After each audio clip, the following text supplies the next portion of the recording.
Hello दोस्तों, जय हिंद। मैं हूं रामनारायण कुशवाहा। आपका स्वागत है हमारे यूट्यूब चैनल आर के टेक एंड ट्रिक में।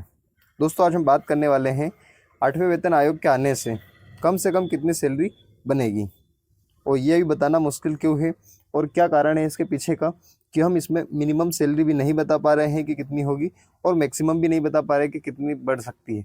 लेकिन एक कैलकुलेशन कर सकते हैं, और एक कैलकुलेशन जैसे मान लीजिए 186% अगर सैलरी होती है तो 186% सैलरी 186% सैलरी अगर होती है तो हमारी सैलरी लगभग कितने गुना बढ़ सकती है या कितनी हो सकती है, इसको हम समझने वाले हैं। या कितने, जैसे मान लीजिए किसी की 30,000 रुपये है, किसी की 20,000 रुपये है, तो लगभग अगर इतनी सैलरी इसमें बढ़ती है तो और कितनी अधिक हो सकती है, इसको हम समझने वाले हैं। तो आप बने रहिए दोस्तों वीडियो के अंत तक।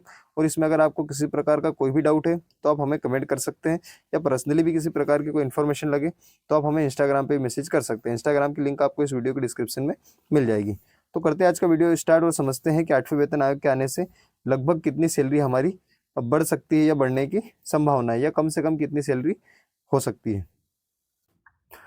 यहाँ पे दोस्तों हम शॉर्ट में समझने वाले हैं कि जो सैलरी है वो सैलरी कम से कम कितनी सैलरी होगी। अब आप एक चीज़ देखेंगे यहाँ पे कि जब भी कोई कमीशन आता है या कोई भी वेतन आयोग आता है, जैसे 8वां वेतन आयोग आएगा 2026 में। 8वां वेतन आयोग को अभी मंजूरी मिली 2026 में, ये आएगा। अब 2026 में जब आएगा तो इसके जो भी सदस्य होंगे, जो भी इसका अध्यक्ष वगैरह होगा, तो वो जो आयोग रहेगा वो आयोग डिसाइड करेगा। जैसे मांग करने वाले तो कुछ भी कर सकते हैं। मांग करने वालों ने पिछली बार 3.50 के समथिंग मांग करी थी, तो 3.50 के समथिंग मांग करने के बाद में 2.57 के समथिंग यहाँ पे सैलरी बढ़ाई गई थी, या इतनी इसमें इंक्रीज करी थी। अब दोस्तों जो मांग हो रही है वो लगभग ये मान लीजिए कि 2.87 के समथिंग यहाँ पे मांग हो रही है। अगर आप इतनी मांग हो रही है तो मांग करने से कुछ नहीं होता है, जो आयोग डिसाइड करेगा वो फाइनल इसका होने वाला है। अब आयोग क्या करता है कि आयोग 10 साल का, जो 10 साल के बाद आता है कमीशन या वेतन आयोग, 10 साल के बाद गठन होता है उसका, तो 10 साल तक जो महंगाई होती है उसका कैलकुलेशन करके कि कितनी महंगाई हो सकती है, उसका पूरा कैलकुलेशन करके फिटमेंट फैक्टर के थ्रू इनकी जो भी कर्मचारी अधिकारी होते हैं उनकी सैलरी बढ़ाते हैं।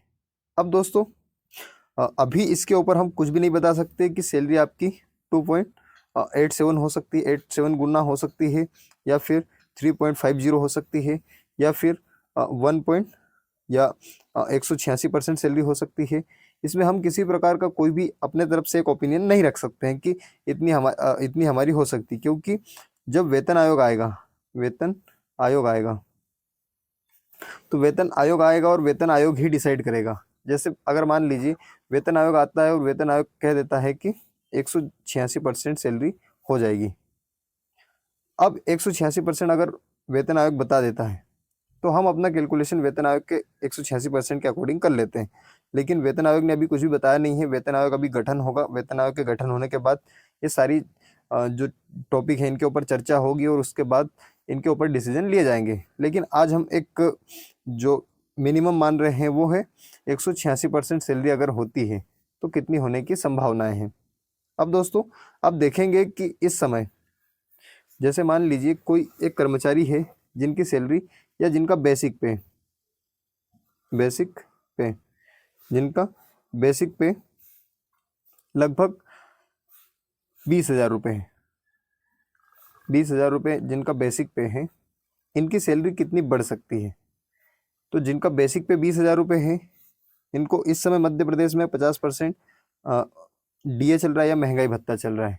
तो जिसकी सैलरी 20,000 है, इसको 20,000 प्लस 50%, बेसिक पे का 50% महंगाई भत्ता जिससे कहते हैं डीए, तो यहाँ पे 20,000 प्लस 10,000 यानी कि टोटल 30,000 रुपये सैलरी मिल रही है अभी इस समय। अब अगर कभी इस 30,000 रुपये में या इस 30,000 का जिसकी बेसिक पे 20,000 रुपये है, 20,000, उसको सैलरी कितनी मिल रही है, 30,000 रुपये। अब अगर इस 20,000 रुपये का 186% होता है, यानी कि इस 20K का 186% करते हैं, तो इस 20K का 186% या 20,000 का 186% करेंगे तो ये लगभग 37,500 के आसपास पहुंच जाएगी। अब दोस्तों ये जो सैलरी है, ये 20,000 वाले की सैलरी कितनी हो जाएगी? 37,500 रुपये। लेकिन अभी उसको एक्चुअल में कितनी सैलरी मिल रही है? 30,000 रुपये। तो आप यहाँ पे एक देखेंगे कि जो सैलरी मिल रही है वो लगभग सैलरी 30,000 अभी मिल रही है, और बढ़ के कितनी हो जाएगी? तो 37,500। 37,500 तो यानी कि 7,500 रुपये तक बढ़ने की संभावना है।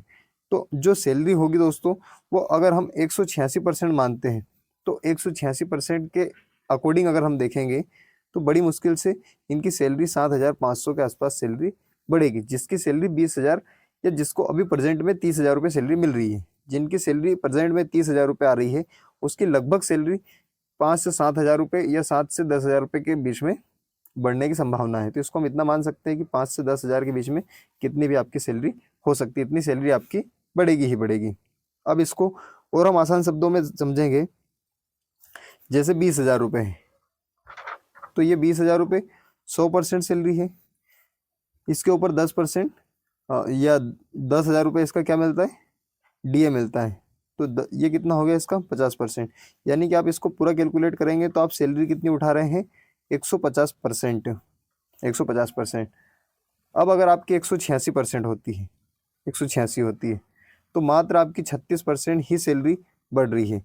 तो इसका जो कैलकुलेशन है, ये पूरा कैलकुलेशन वेतन आयोग करेगा, और वेतन आयोग की कैलकुलेशन करने से सारी चीज़ें यहाँ पे क्लियर हो जाएगी। लेकिन जिसकी सैलरी अभी इस समय 30,000 रुपये है, इसकी लगभग 37,500 के आसपास सैलरी हो सकती है।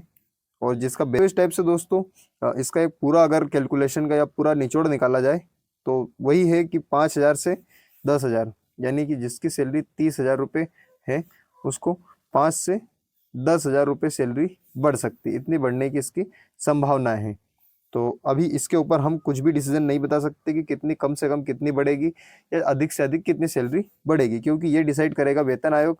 और वेतन आयोग का जब डिसीजन आएगा उसके बाद हम और कैलकुलेशन करके आपको सटीक जानकारी दे देंगे, सटीक डाटा बता सकते हैं कि एग्जैक्ट सैलरी जो है वो कितनी बढ़ सकती है या कितनी नहीं बढ़ सकती है। तो जो लोगों के कमेंट आ रहे थे कि कम से कम बता दीजिए, कम से कम कितनी होगी, कम से कम कितनी बढ़ेगी, तो यहाँ पे ना तो कम से कम बता सकते हैं, ना अधिक से अधिक बता सकते हैं। उसका कारण ही इतना है कि वेतन आयोग अपना जो फिटमेंट फैक्टर है वो पहले फिक्स करेगा कि कितना इसको बढ़ाना है, और उसके फिक्स करने के बाद हम आपको एक फिक्स कैलकुलेशन करके बता सकते हैं कि इतनी आपकी सैलरी बढ़ने वाली है या इतनी सैलरी इंक्रीज होने वाली है। तो इस टाइप से दोस्तों अभी तक की इसमें अपडेट थी, और भी इसमें कोई अपडेट होगी तो हम आपको वीडियो के माध्यम से अपडेट करवा देंगे। तो कैसी लगी जानकारी आप हमें कमेंट करके जरूर बताना, और ऐसे इंटरेस्टिंग वीडियो के लिए या नई जानकारी के लिए हमारे इस चैनल को सब्सक्राइब जरूर करें। जय हिंद, जय भारत, भारत माता की जय।